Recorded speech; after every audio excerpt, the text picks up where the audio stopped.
Yes, Kitty. Hi. Kitty Warden.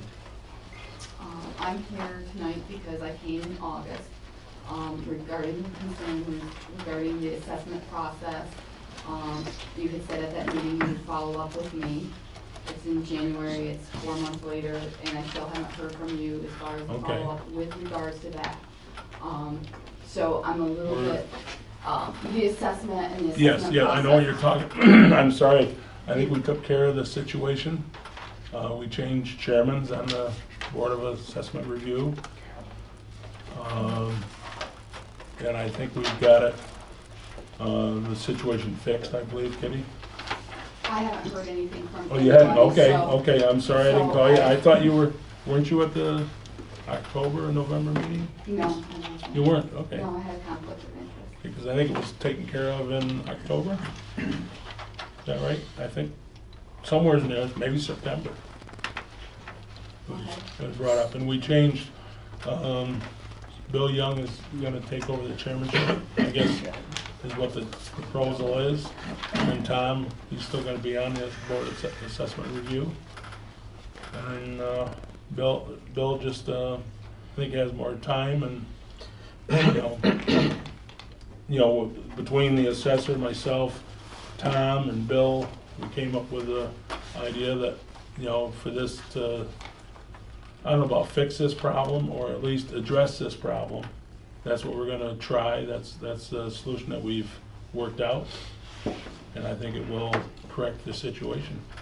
Because we'll be going into the third year with the same situation. So I just want to let you know, because I'll be doing the follow-up again this year. Mhm. So I want to make sure that process is in place, and I didn't hear Well, I back guess it or shouldn't, documentation. I guess my concern is, I'm not sure what the timetable you have to work with, but I'm sure the Board of Assessment Review was in May, usually the end of May, and probably we could have had it brought to our attention earlier than August. Well, I didn't receive the letter until August, and that's what Oh, put it okay. in play, because Right. it wasn't received within the 30 days of receiving that in order for me to file the grievance Okay. against the assessment board.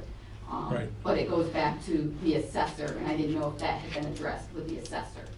I haven't heard anything, Well, so, I talked to Jim about the situation, and he thought that putting Bill, and I guess we're not appointing Bill as chairman, it's the three-person Board of Assessment Review choose a chairman. Am I right on that, Tom? Yeah, right. So, I We mean, agreed to it. and- we agreed, I mean, two members of the board agreed to it, so I presume it's gonna happen, that we're gonna, and it will be, I'm sure, We'll I try to have, get the work done on time, that's all. well,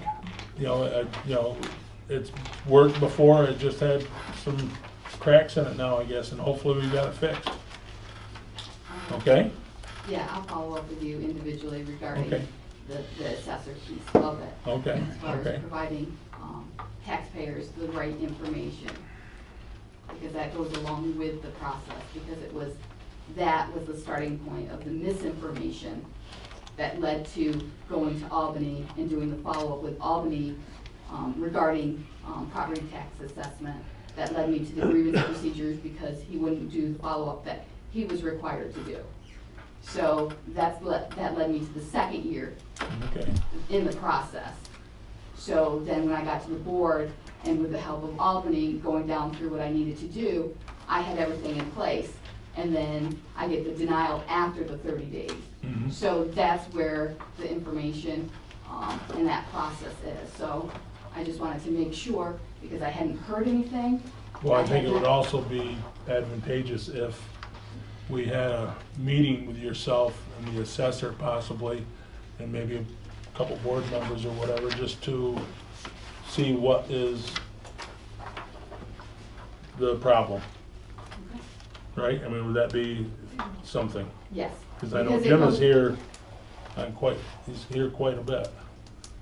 And I don't know how late he's here either, Kitty, but that might be something to look into, is see if we can get together and, find out any concerns, work it out before it gets into a problem again.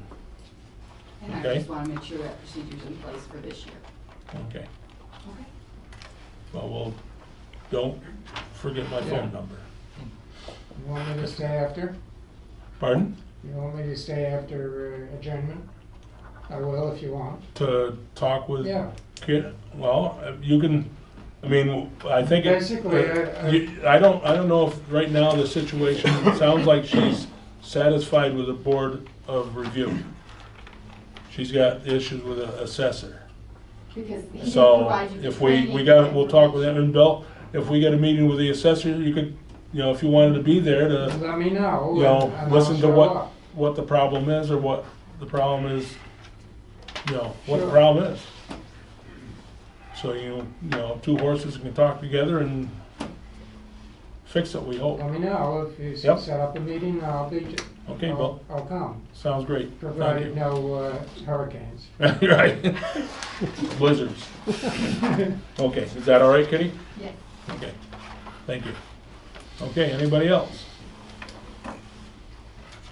Jeff? Yes, Yeah, Matt. Don Hubbard.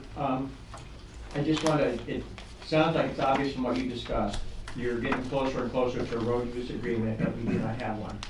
But now at least it's going to be all 5 towns and maybe even some county input to get a more uniform, is that what? Well, yeah, I mean, I've always said we ought to all have the same road use agreement, so the contractor, simplicity. But it's not gonna be, the towns that Kaufman and Gerhart represent, Franklin may be the only one in Delaware County. They represent, I think, Sanford, and I'm not sure, Bainbridge? Afton, one in Chenango County, one of the two, and another one. There's at least 4 they represent. So the 4 lawyers out of the firm were working together to put it together.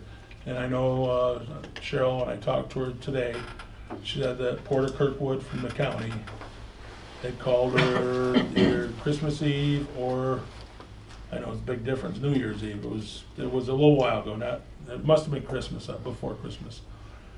And wanted to see a copy of what their presentation was gonna be, and she didn't know how Constitution was gonna look at that. But, and then she wanted to see what Delaware County was presenting, and she hadn't got that copy yet.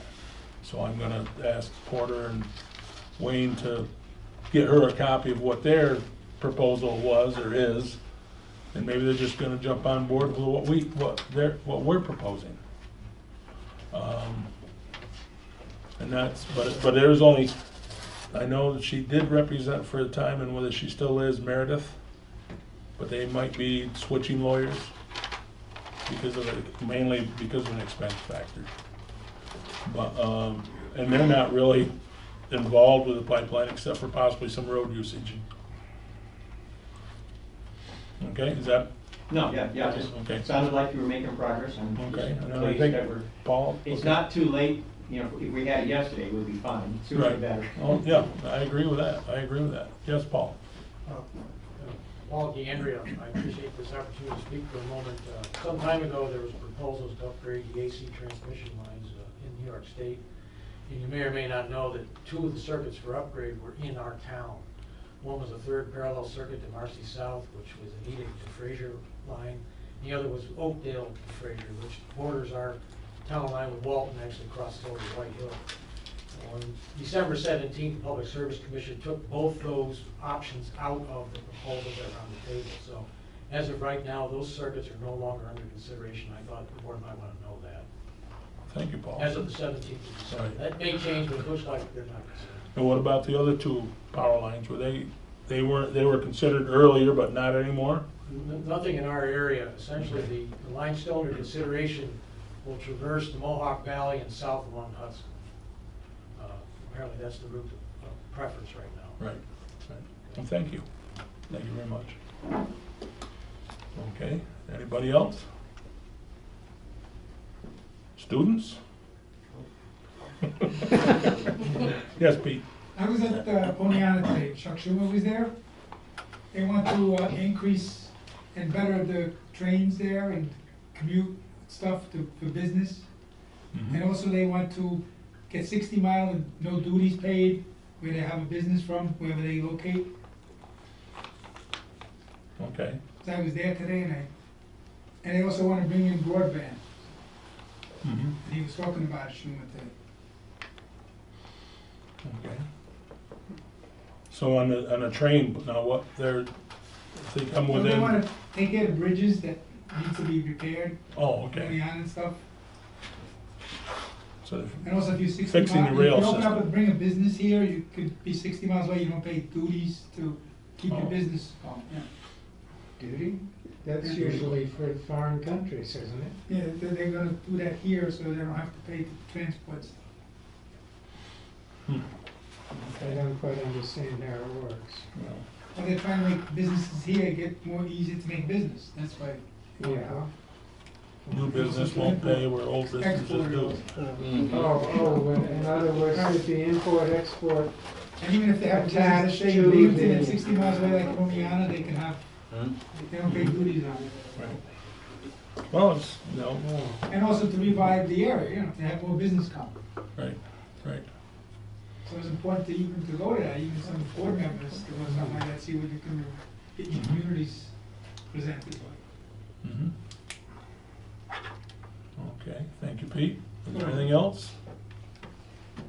I've Yes, got Don? one more, Jeff.